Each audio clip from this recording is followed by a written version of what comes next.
Hello and welcome back to the studio. Today we are going to paint this beautiful watercolor blue jay.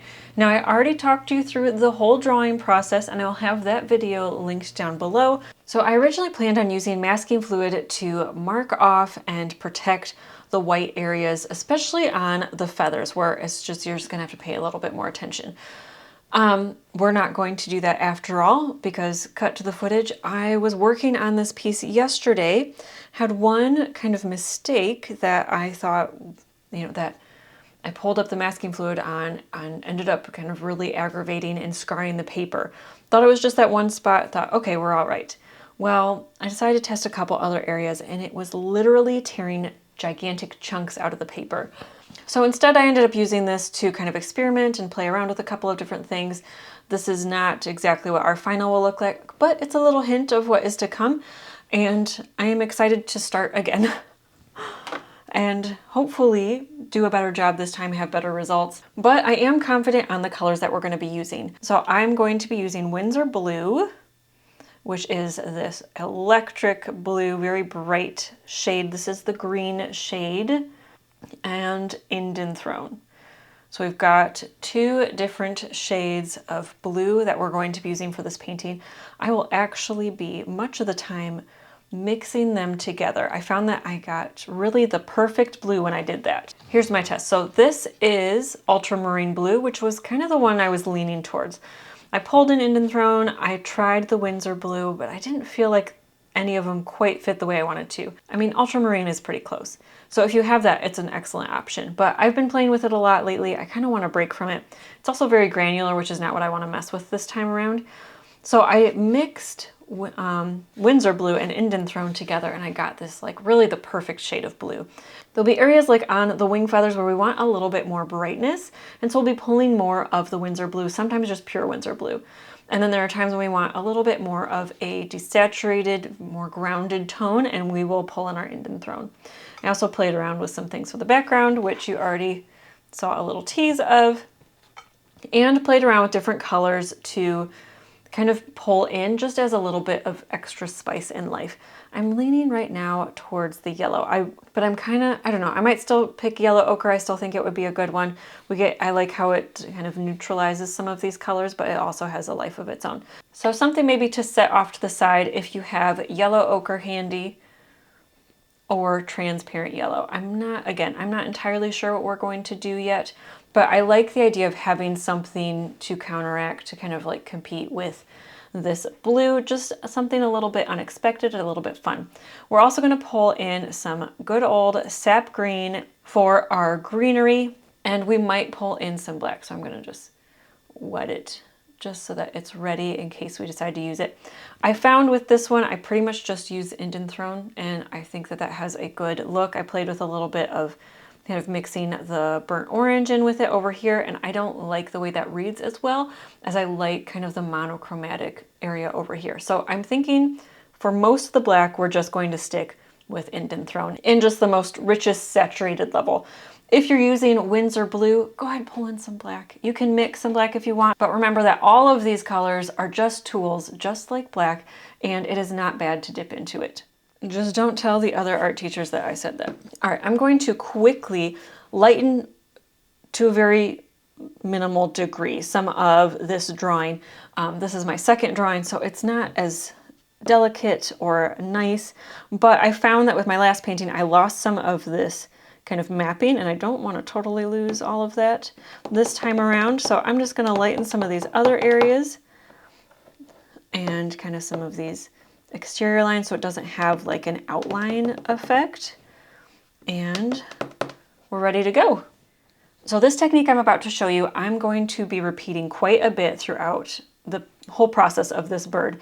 We're going to have a larger size 10 round brush that is going to be clean and just for placing down water. And then I will be working with a size 6 round brush. It is a Princeton Heritage, so it's not as thirsty as this watercolor brush. And I'll be using this to apply our color. And we're just going to be going back and forth. But in order to capture some of the beautiful gradients on our blue jay, we're going to use this method. Now I am currently just going around kind of this neck area where all of this blue section is. You can see my water is a little bit tinted. That's not ideal, but it's fine. It won't be a big deal in just a moment. So I'm just applying a wash of water, and I'm being kind of careful on the edges, but I'm just making sure that everything is getting wet. Now you don't want like a big puddle, because that will just cause problems later down the road. But for now, we're just kind of getting a good layer of water. All right, so this sheen is what you're going for. You don't want a puddle. We can still see some of the texture of the paper coming through. This is kind of what you're going for. You certainly don't want any more wet than this. I actually sometimes prefer less saturated, but I knew I was going to be talking, so as I'm adjusting the camera, this will dry just a touch more. All right, now I'm going to take the brush for my pigment, and I'm dipping into our mixture of the two colors. So the two colors that we have combined are our Indian Throne and our Winsor Blue, and I'm going to tap that and focus the concentration, tapping, not rubbing, just tapping this pigment in, and I'm going to concentrate it kind of down the back and allow it to fade upwards toward the neck. Now the reason we wet all of this is because the water and the pigment within it will travel along the other areas that are wet. Sorry, apparently I can't do all of these little details and talk. And I'm just kind of carefully applying this in here, because there is just the most, oh, there's a puddle there, so that's why we don't want a puddle. See how that's swishing around?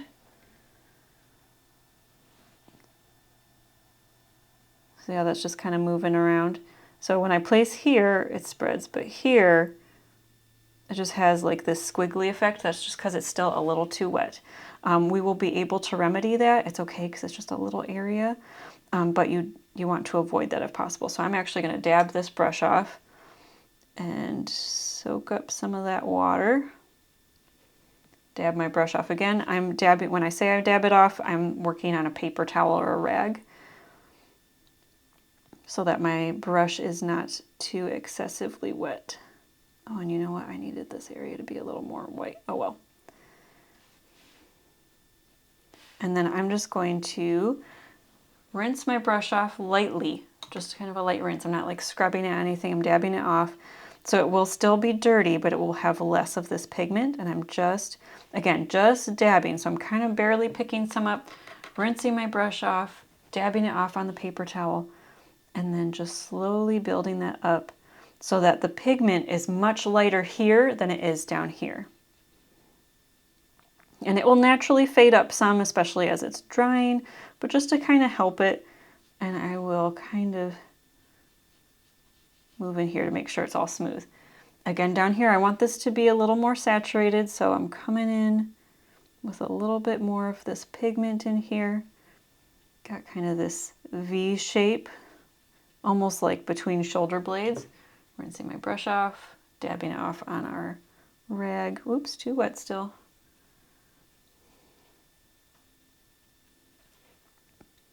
You can tell if it's too wet if the water, the color, you can tell it's too wet if the pigment kind of scatters. Then you need to wipe your brush off because you just dispersed mostly water and not pigment. Dabbing my brush off again, just to kind of help things kind of migrate in. Now I like to, in order to create the effect of something being three-dimensional, have a little bit more of a shadow on the edges, because it kind of tells our body, or tells our minds, that everything is curving. So I'm just kind of going in with that same color, just a little bit on the edges. Does my squeaky voice imply a little? I'm adding just a little bit, and then I'm going to dab that off with this wet, dirty, but not a lot of pigment on that brush. And I can still go down here and kind of refine this edge while everything's drying. Hey friends, it's Katrina, just jumping into this tutorial real quick to remind you that if you like this video, are enjoying this style of content, and you are not already subscribed, make sure that you do that. I do a lot of realistic drawing tutorials and watercolor tutorials, as well as occasionally dipping into fun things like wax seals and home decor. So make sure you're subscribing while you're down there. Go ahead and hit that like button if you enjoy tutorials like this. That lets me know that you're enjoying it, that you'd like to see more like it, and helps me to organize my calendar accordingly. All right, back to the video. And if you place too much down, you rinse your brush off, dab it off so it's dirty again, but not squeaky clean. It's a little damp.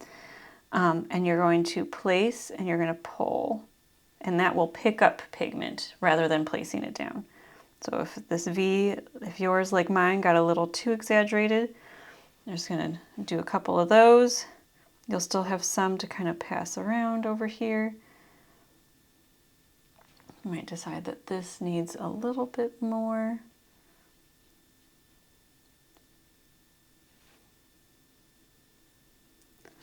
All right, and we're going to allow that to dry. We're going to move up a little bit north, if you will, and do the same thing kind of on his crown. So this time we're going to start in the back and work our way forward. Now you would also use this technique if you were trying to blend two colors together. So again, I've got a clean, damp brush, and I'm just going to cover the areas that we want to touch this in. Anything that is dry is protected because our water isn't just gonna like travel there unless you're putting way too much down, in which case you need to implement a little bit more of our dabbing it off on the rag trick.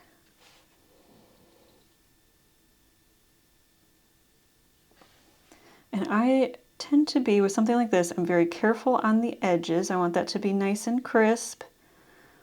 And then in here it can be a little bit more loosey-goosey. So I'm going to dab this brush off. And I'm just going to kind of tap in here to pick up, press in here, press and pull, to pick up any of that extra water. Just like we were talking about. Now we're going to take that same brush we had our pigment on before. And we're just going to tap this in the back where we want it to be most concentrated. You can see in our reference image that there's just a lot more saturation kind of at the back of the crown. It seems to get lighter and then be a little bit brighter here again. I'm just going to fill this in, rinse my brush off, dab it off,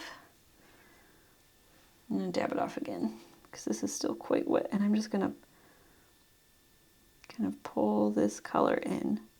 Especially with a saturated color like this, you don't necessarily want to kind of put down too much. You can always just pull some of this excess that you have.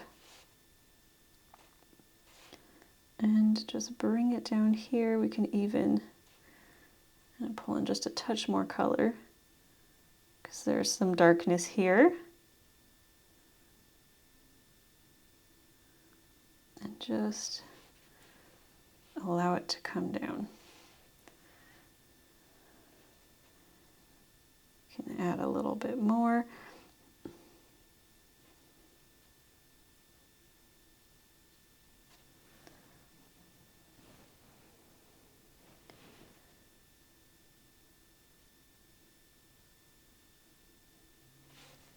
All right, I'm actually going to, with some of the excess on my brush, I'm going to just bring it down here a little bit. Like I said, I think I'm going to use the indent throne, but even if I didn't, I want to have some of this coolness in the black eventually. So if I'm going to use black, I still want to do this. It just makes it feel a little bit more harmonious.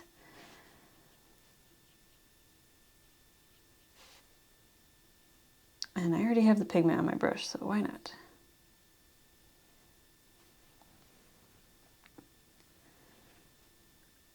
I'm going to drop a little bit more back here. I'm actually going into our indent throne. And here we're kind of up here to kind of the back of the head. I'm just going to tap a little bit more of that deeper blue and allow that to fade in. rinsing my brush off, dabbing it off. And we're just going to kind of pull some of this down. So again, we're going to be layering over this, but having some of that color kind of applied in here, it kind of sets the mood. It's also just nice to remember where things are going to go. Rinsing my brush off, dabbing it off again. I'm just going to kind of give it a little sweep like this. This will help everything to kind of blend out a little bit. So I actually don't have a ton of time left because I'm going to have to scoot in a minute. And we will finish this together tomorrow. So I'm going to just go in now with just some indenthrone, and I'm going in with a glaze. And a glaze is where I'll take this pigment, and I don't have a ton of water on my brush, and I'm just, see how there's not a ton of color over here, and there's not a ton of water. I'm not like leaving any big puddles. So this is just going to apply a very soft layer of color to our painting. It's a great way to add some details and some depth.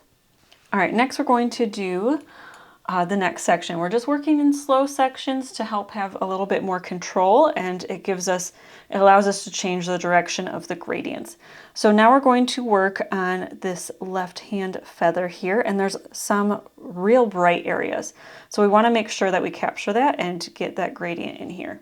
I'm going to take my clean wet brush, and we're just going to go over top, dabbing this off of this section. Again, we're being real crisp and careful on this edge. And now some of this is kind of a deep dark color, probably a black. And that's okay. We're just kind of doing the same thing over it because that dark color will layer just fine over these other colors that we are placing down. If you had a white, if like the underside of the feathers were white, you would want to carefully carve each one of those out. All right, double checking, making sure I don't have any puddles here and that we're still wet on this top section. And we're just going in sections, partially because my alarm's about to go off and nap time will be over and I've got to go. And partially just because, again, we want a little bit more control. All right, we're taking our blue mixture. So again, those two colors. And we're just going to apply this down here. And then I'm going to rinse that brush off. We're going to go in with a little bit more of our Winsor Blue. So if we've been working from this color, I'm going to take our Winsor Blue, our brighter blue. If you have like a turquoise, like a phthalo would work great. But it's a little bit brighter than this, but not quite as bright as this. Is kind of what we're going for. And we're going to just take that over top of this area here.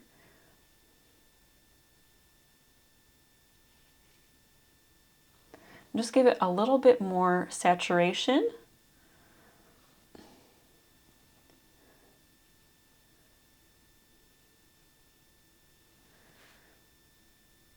And just working in between all these areas. Careful not to scrub too much because you don't want to irritate your paper. Okay, so we've got this section that mostly matches up here, which I'm actually going to go in and add just a little bit more because it looks like we've got kind of a bald spot here.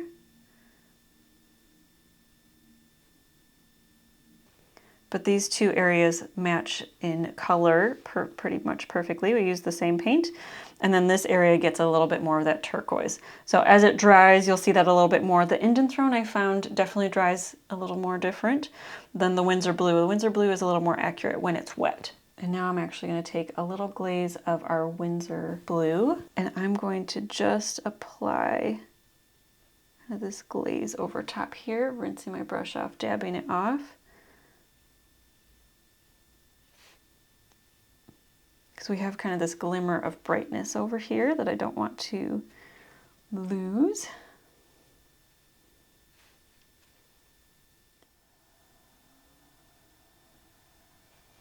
And kind of having those together will help to kind of merge the two. And I just took some clean water, dabbed off, rinsed my brush off, dabbed it off, and I'm just kind of pulling this out. That will allow, again, the pigment travels on the wet. And so that will allow this to blend this way seamlessly without me having to do a lot of work blending it. At least that's the goal.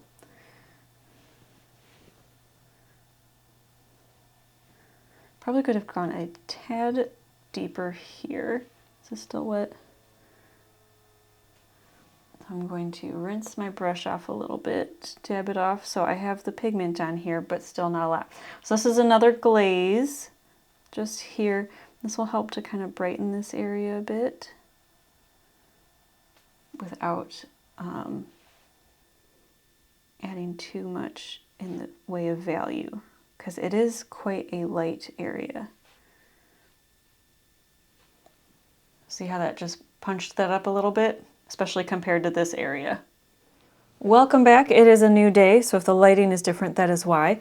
I'm just going to repeat the process with our wings and our tail feathers that we've been doing. The only difference is that now we'll have a slightly higher concentration of our more turquoise tone, our Winsor Blue, or if like you're using a phthalo color or something like that. And we're just going to be repeating the process, being very careful to stay away from this white band right here. I'll probably do this section and then this section and then end with this one, just so that I'm able to, in theory, I prefer to work from left to right because I'm right-handed, and so it keeps me from dipping my finger into the paint, the wet paint. I don't often do that, to be perfectly honest, but I know in my head that that's what I should do. So that's what we're going to do. That's what we're going to plan on doing. I'm just going to do the same thing that we have been doing. So we're going to take our wet brush, dab it off so we're not leaving a big puddle. We're going to get this area being extremely careful around this white section on the tip of these feathers. And I am overlapping just a touch with some of the pigment here. It may reactivate because it is sitting a little longer than I intended.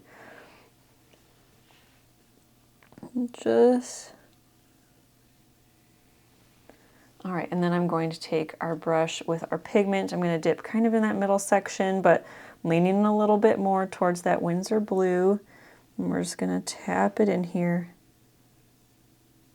And then it looks like there's just more intense Winsor Blue down here.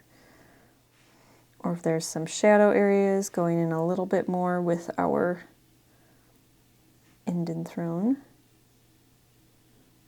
All right, and we'll repeat.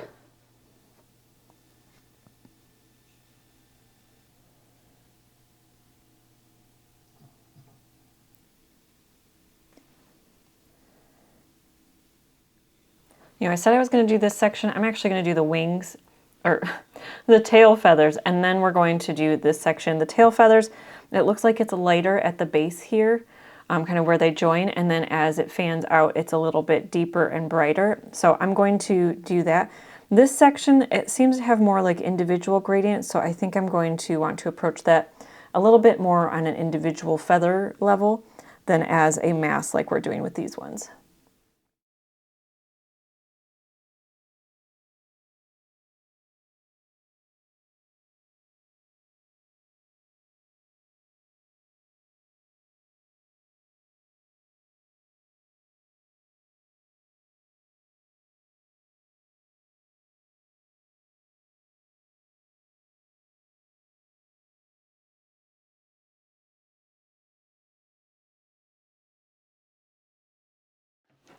All right, this section is a little trickier, so I'm going to slow down a bit. We're going to do a little bit of kind of jumping back and forth, doing a little more every other. I'm going to follow the same steps that we have been, but one feather at a time.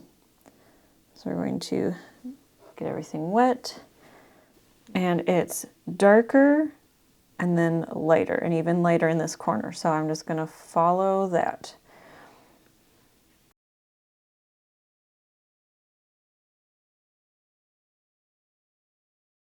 Hey, interrupting one more time to let you know that I have a brand new course coming out very soon. I'm in the beginning stages of it, my very first watercolor course. Now we're starting at the very basics. We're going to dive through color theory. We're going to dive in deep and really explore this rich, wonderful element of design, and I am really excited about it. It is intense though, and as I'm beginning to work on it, I wanted to ask you what you would like to see. Again, the topic of color as an element of design is very broad. There's a lot of different directions that we can go in, and so if there's something that you specifically want to see, you specifically struggle with, I want to be able to answer those questions for you. So let me know in the comment section down below if there's something specific that you want to see, or just if you're excited about the color theory course. I am really excited about it. I hope that it will be a foundational course for future watercolor courses that I'm actually finally diving into. So I'm excited about that. I hope that you are too. I will share more information as it becomes available, but until then, let's get back into this video. All right, so now we have the base of most of the blue sections done.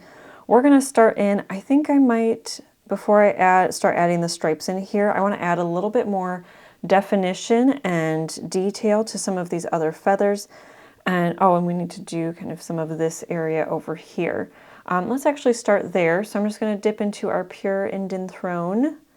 So I think we're just going to keep it more monochromatic. And we're just going to carefully follow our drawing and our reference image in order to try and capture this little guy.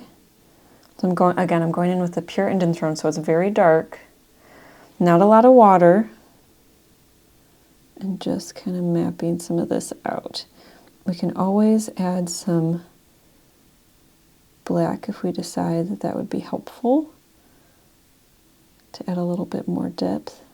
Or you can use black if you want.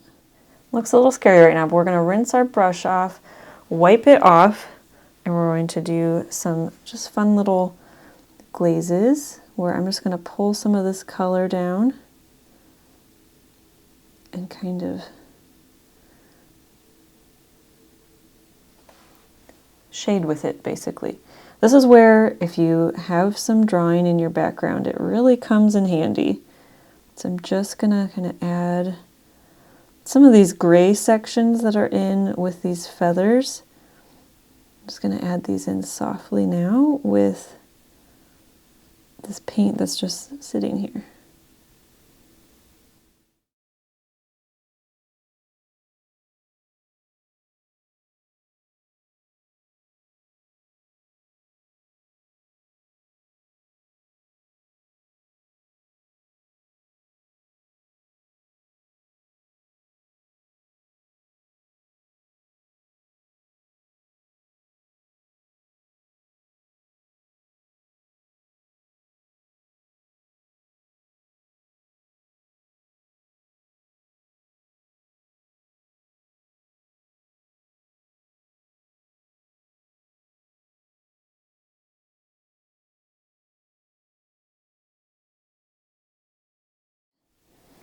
And we're just kind of putting in these strokes to give the texture of the feathers. It shouldn't adjust kind of the overall gradient we have under here. Because it's a glaze, it should kind of work with it, where it's not doing a ton of, it's not adding like a ton of extra color or saturation. It's just adding a little bit of that depth. I'm using mostly the mixed color and a little bit in these like deeper sections. I'm using some of a little bit heavier on the Indian throne. And then for like these white sections, I've just been pulling from the Indian throne or the darker blue for those of you who are able to use both.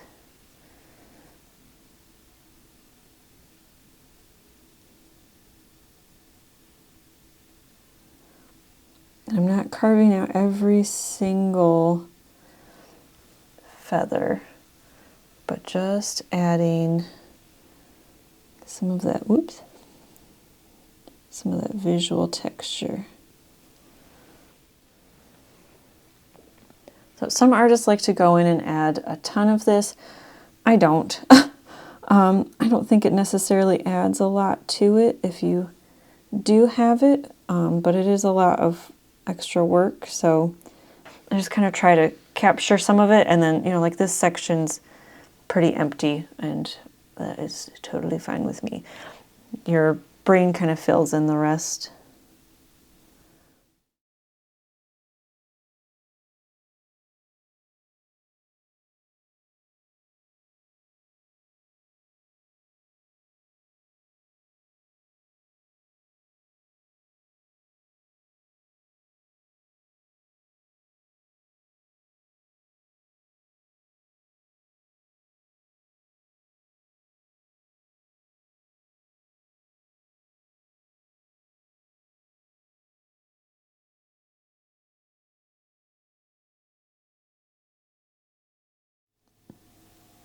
key here is to be very, very light. Use not a lot of pigment, very soft strokes. You can always go back in and add more texture, but it's real hard to get it up, especially depending on what colors you're using. If you end up using kind of a more staining color, it can be really, really difficult to get it up. Okay, now we're going to talk about negative painting a little bit. For this section specifically, we'll be using it throughout, but I thought this was a great example. So again, I'm working in kind of that medium color, and we're going to work with a glaze. And what I'm going to do is I'm going to carve out around the very lightest areas of this section. And then I'm going to kind of paint the rest of it down.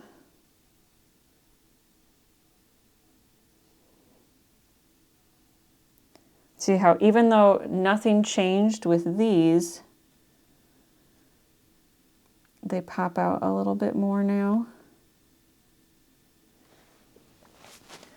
And we're just going to keep doing that. So we're going to keep adding layers of glaze as we kind of move down.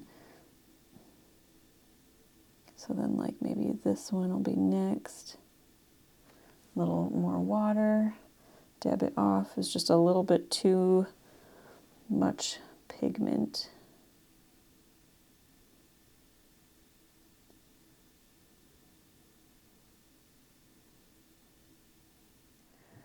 Okay, so more glazing. I'm just going to do some light layers in between some of these feathers to help pop out which one's in front. So I'm basically just adding some shadows in here for some definition. This will be pretty quick, but while this section dries, I'm going to just be bouncing back and forth between them.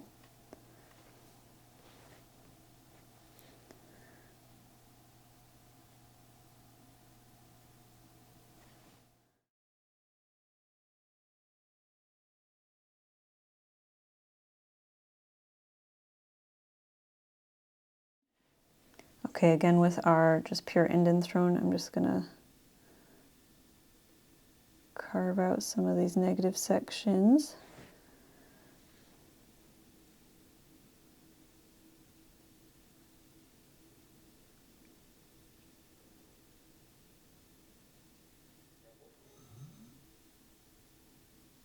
The heirs, to whom everything belongs, choose to live among those who are condemned.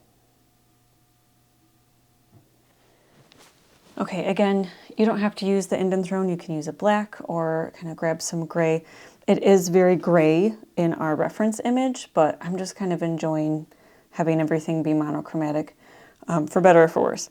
Now I'm going to start adding in some of these stripes. We're going to go in carefully. Again, I'm going in with our indenthrone. If you wanted to use black, you may. And just going very slowly. Oh, we had kind of marked off. It is a little bit tricky because every feather, while similar placements, they are different.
One thing that is super nice and easy, the brush really just as long as you're moving it kind of in the general direction, your brush naturally gives you some of that irregularity. Now here is where we currently stand with our blue jay. So we've got some beautiful texture in here, we've got all these stripes, and you can kind of keep going and adding a little bit more definition. So we've got some of the definition over here. So what I would do is I would continue to work in layers of glazes in order to get the shadows built up to the way I want it to. So I have a glaze on my brush right now of kind of our mixed mid-tone color. And like I might do this here on these sections just to add a little bit of depth. I wouldn't say it's like necessarily super accurate to our reference image. It's fairly flat, but just to add a little bit of that depth and dimension. You can go as far with this as you want to. I don't usually get too, I try not to get too hung up and lost on details. At a certain point, I have to consciously be like, that's good enough, and kind of move on from there, or else you can just be there forever, which is one of the reasons I'm not a hypo-realist, or I would just never have anything done. So if you want to continue doing that, go for it. One thing, I did get rid of this section here. I had kind of some feathers kind of splayed out, and they're in the reference image and they make sense to me, but I just thought it was kind of distracting from the flow of how the rest of the feathers were working, so I ended up nixing it all together, which I don't know if that was necessarily the right decision, but it is the call that I've already made, and so it's done. But yeah, you can kind of keep building up some of these shadows if you want to. I'm not going to go too much farther, just adding a couple soft glazes kind of between the feathers to get a little bit, see how that just like popped that out where this side still looks a little bit more flat. It will lighten just a touch, which would probably be good. But I think it's just kind of an easy way to make sure that nothing looks too flat. Let's see, for the eye, I am going to dip into our black, which I haven't done yet, but I just kind of want the eye to stand apart and have a little bit more life to it while the rest of this can remain monochromatic. I just think it will have a little bit more something special.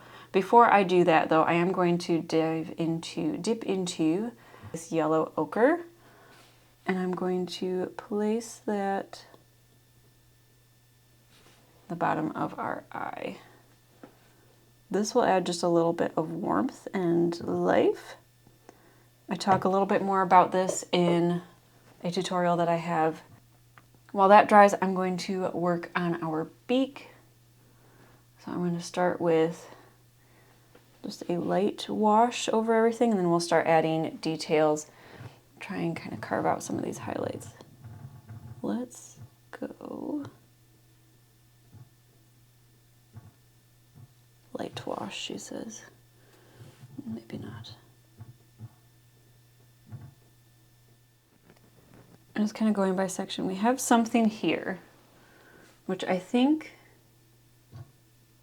is that a water droplet? That might be a water droplet. So I think I'm just gonna use this as one full entity. We'll leave a little highlight here, mostly because I forgot to elsewhere. I might have left it a little bit more on the top had I been thinking a little more clearly. And again, this is with the black. We're just kind of pulling in the glaze. You can mix your own black by taking really our yellow ochre that we're using and mix it with the indanthrone. That will desaturate it very nicely. Or you could use like a burnt orange as well.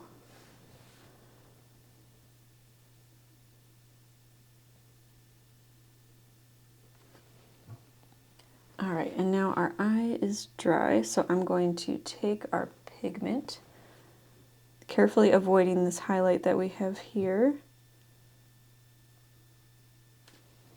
Get a little thicker.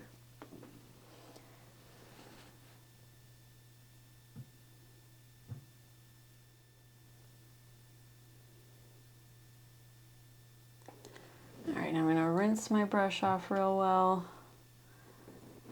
dab it off, and then I'm going to place and pull some of that pigment up and repeat. Again, if you want a little bit more detail about this, I have a video that I'll link below. There we go. All right, rinsing my brush off, we're going back in with our black here on the beak. See, it lightened quite a bit. Could probably even at this point just use the indent thrown. It would pull it in nicely, but I'm kind of liking having this black section. I think it kind of allows the feathers to, just the fact that they're all monochromatic, I don't know, it's just, I'm liking it.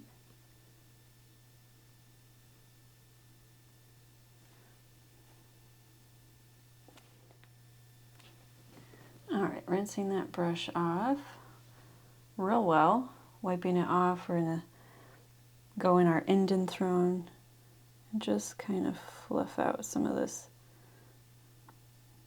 Again, if you haven't like touched an area and you suddenly are adding to it, sometimes it helps to just play with the paint around it a little bit, and it helps kind of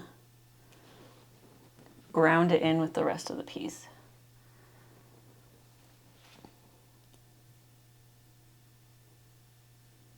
Maybe that's just my obsessive need to fuss with things. To see how it feels more placed in, I don't know, to me it feels more intentional, like it's just snuggled in a little bit more. It's where it's supposed to be. All right, for the feet we're going to follow kind of a similar method. We could, I'm kind of tempted to use the yellow ochre underneath it, but I think I'm just going to keep it simple. I don't really want to draw attention to feet, bird or otherwise, so we're just going to paint these guys in. Just get it done.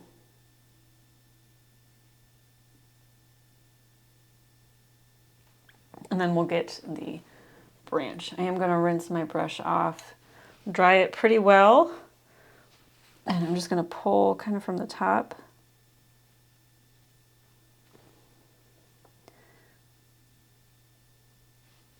Just so we don't lose all of the three-dimensional implication. We'll add a little bit more shadowing in here,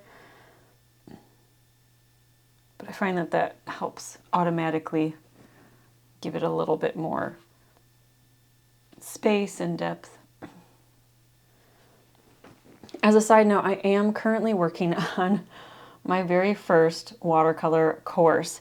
I have had requested the kind of a bird and a flower specific course. So if you'd be interested in that, or if you have specific things you'd want me to cover in it, please let me know in the comment section down below. I'm kind of trying to decide which course to start working on first, because I have a couple sort of in the works where either I have the plan written out, just kind of the lesson plan and the outline, or I've even started filming some of them, but I want to prioritize what you want to see first. So let me know in the comment section down below what that might be. All right, we're back over here for some color mixing. We're just gonna mix our branch color, and I'm going to pull in our yellow ochre that we've played with super minimally. I'm going to pull that in with some of this indent thrown and try and get a good kind of gray tone. Now this will lean green, which doesn't bother me. If it bothers you, add a little bit of red or go with like a burnt orange. But I just kind of want to desaturate this indent thrown a bit. It already has kind of some deep saturation, but I think, see how this leans a little bit green? That's because yellow ochre is very yellow in its base, but it has kind of an orange warmth to it. So I think that'll work well for our branch, and so I'm planning to use this for our branch. I may also pull in, when we go into our background, I'm thinking sap green, which I think I already mentioned, but I'm trying to keep the palette fairly minimal, especially because I am working with some unusual colors. I know Indian Throne is not in everybody's palette, so I'm trying to be sensitive to that. Don't want you to have to make up the whole thing, but there we go. We've got like this nice neutral color mixed up, and that will work really well for our branch. Oh, sorry, I didn't realize that my camera was not in focus at all. But I'm just taking that color, placing it down, not super exact, and I'm putting a little bit more of the blue in these shadow areas. I'm rinsing my brush off. I'm just going to softly pull this color out so it kind of fades. I kind of like the look of fading branches, kind of like over here. I hope that you enjoyed creating this Blue Jay tutorial with me, and if you'd like to see how I created this very loose and soft background for the Blue Jay, let me know in the comment section down below and I will be sure to include a quick tutorial on that. I did record it, I just didn't include it in this video because it was already getting kind of long. So if you'd like to see that, let me know in the comment section down below. Otherwise, your Blue Jay is done, and I hope that you not only enjoyed this tutorial, I hope that you also learned a lot about creating art and feel a little bit more equipped with the tools that you now have in your arsenal to create art on your own. And with that being said, I hope that you are having a wonderful, wonderful day. And until next time, happy painting.